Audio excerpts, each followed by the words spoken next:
नमस्कार, न्यूज 24 देख रहे हैं आप और आपके साथ मैं हूं सऊद मोहम्मद खालिद। शाम के 5 बजने को हैं और वक्त हो गया है शाम की ब्रेकिंग न्यूज का। अगले आधे घंटे आप देखेंगे दिन भर की हर बड़ी खबर। बने रहिए हमारे साथ।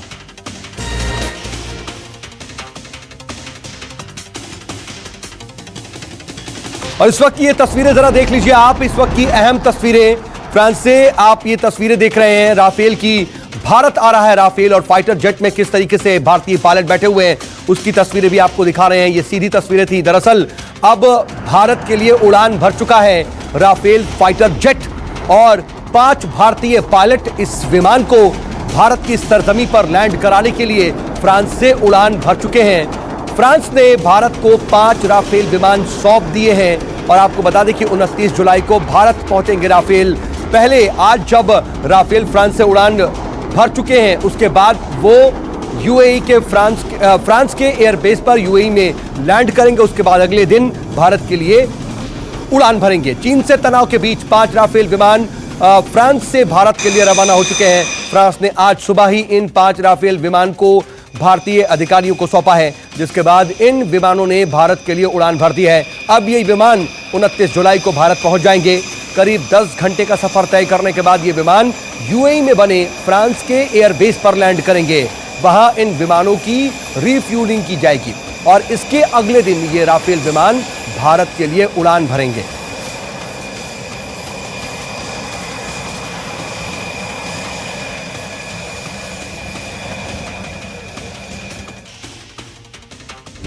For the takeoff of 5 Rafale jets that are flying to India today. Our Air Force pilots tell us that these are extremely swift, nimble, versatile and very deadly aircraft. You might call them, they are both beauty and beast. They are superb flying machines being flown by the best pilots in the world. We'd like to thank Dassault for delivering the aircraft on time, the French Air Force and the French government for all the support they've provided. This is going to add a great deal of strength to our air power and defense preparedness, but it is also a powerful symbol of the strategic partnership between India and और मनीष कुमार मेरे सहयोगी मेरे साथ इस वक्त जुड़ रहे हैं। मनीष, अपने आप में अब भारत के जो ये विमान हैं जब भारत की सरजमी पर लैंड करेंगे तो चीन और पाकिस्तान को बड़ा संदेश अपने आप पहुंच जाएगा। बिल्कुल सौद, और 7,000 किलोमीटर जो है इसकी फासला तय करके फ्रांस से अंबाला ये विमान पहुंचेगा, जिसमें एक जगह उसकी ठहराव है संयुक्त अरब अमीरात। लेकिन 29 तारीख को जब ये विमान Ambala base camp air force station वहां पहुंचेंगे तो जो सूत्रों से जानकारी मिल रही है कि हो सकता है कि 1 हफ्ते के भीतर इसकी भारत चीन LAC पर भी इसकी तैनाती की जाए। जो हालात जो देखे जा रहे हैं LAC पर जिस तरीके से तनाव है उसको लेकर राफेल की तैनाती की जा सकती है। बहुत ही आधुनिक मिसाइल, मेटॉर मिसाइल, स्काल्प मिसाइल और हैमर मिसाइल के साथ जो है सुसज्जित। इधर फ्रांस से राफेल विमानों को 17 गोल्डन एरोज कमांडिंग ऑफिसर के पायलट लेकर के आ रहे हैं। सभी पायलटों को फ्रांसीसी डसॉल्ट एविएशन कंपनी द्वारा प्रशिक्षण दिया गया था और इन्हें अंबाला के एयरफोर्स स्टेशन पर 29 जुलाई को वायुसेना में शामिल किया जाएगा। बता दें कि भारत में ये लड़ाकू विमान अंबाला एयरबेस पर आएंगे और अंबाला में इनके लिए पहले ही हैंगर और ग्राउंड सपोर्ट सिस्टम बनाकर तैयार कर दिए गए हैं। विशाल एंग्रीश मेरे साथ मेरे सहयोगी इस वक्त जुड़ रहे हैं। विशाल, अंबाला में क्या तैयारी है इस वक्त? साउथ जो तैयारियां हैं पूरी तरह एयरफोर्स ने मुकम्मल कर ली हैं, क्योंकि ये यदि मारक क्षमता देखी जाए तो काफी इंपॉर्टेंट माना जाता है। ये एयरबेस है जो अंबाला का है और जो पूरी तैयारियां हैं वो पूरी कर ली गई हैं। हैंगर पूरी तरह तैयार है और जैसे ही विमान लैंड करेंगे तो सबसे पहले उनका वार्म वेलकम भी एयरफोर्स द्वारा किया जाएगा। और ये भी मैं बता देना चाहूंगा कि पलक झपते ही, चाहे वो पंजाब के साथ लगती सीमा हो, जम्मू की सीमा हो, तिब्बत की सीमा हो, तो जो ये एयरक्राफ्ट होंगे तो पलक झपते ही दुश्मन के जो क्षेत्र है वहां पर। और इधर राफेल के आने से चीन और पाकिस्तान में हड़कंप भी बच गया है। तमाम खूबियों से लैस राफेल के भारत आने से दुश्मनों के हौसले पस्त होना बिल्कुल तय है, क्योंकि माना जा रहा है कि 1 हफ्ते के अंदर ही राफेल की तैनाती लद्दाख में चीन सीमा पर की जा सकती है। फिलहाल जिस तरीके का सीमा विवाद चल रहा है उस हिसाब से यह अपने आप में बेहद अहम हो जाता है।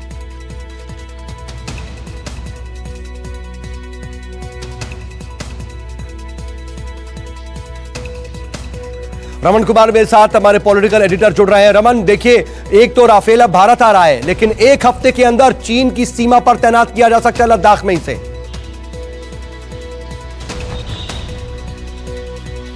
बिल्कुल, भारत और चीन के बीच सीमा विवाद को लेकर ही भारतीय वायुसेना के विशेष अनुरोध पर जो राफेल लड़ाकू विमान है उसकी डिलीवरी फ्रांस के द्वारा की जा रही है। अभी तो 4 की जगह 5 लड़ाकू विमान यहाँ पे आ रहे हैं, लेकिन अगले 2 साल में 36 लड़ाकू विमान के आने की संभावना है। और इसे चीन और पाकिस्तान की सीमा पर तैनात करने के फैसले को अंतिम रूप देने से पहले ही चीन और पाकिस्तान में जिस तरीके से खलबली मची है उसको देखकर आप अंदाजा लगा सकते हैं कि अभी बिल्कुल।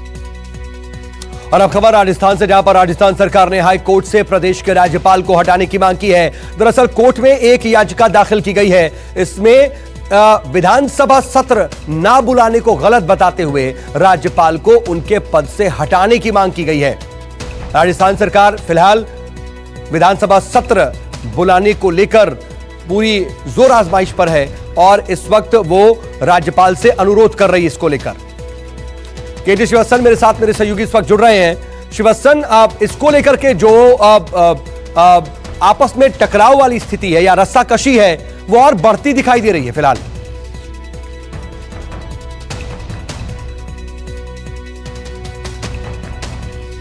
मामला पेचीदा होता जा रहा है क्योंकि यहाँ पर अब राज्यपाल को हटाने की मांग को लेकर हाईकोर्ट में याचिका दायर हुई है।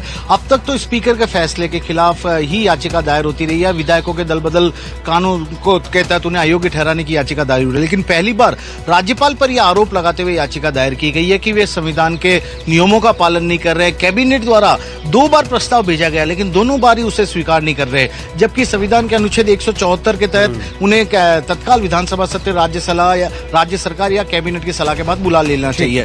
तो अब यह देखना होगा कि हाईकोर्ट इस फैसले को किस तरह से लेता है, क्या इसे स्वीकार करता है या नहीं करता है, क्योंकि ये मामला बहुत आसान वाला मामला नहीं है कि कोई भी वकील जाए। नमस्कार, मैं हूं मानक गुप्ता। अगर आपको हमारा ये वीडियो पसंद आया हो तो इसे लाइक और शेयर जरूर करें और हाँ, हमें सब्सक्राइब और फॉलो करना ना भूलें ताकि आप देश और दुनिया की कोई खबर मिस ना करें। तो जुड़े रहिए हमारे साथ और देखते रहिए न्यूज़ 24।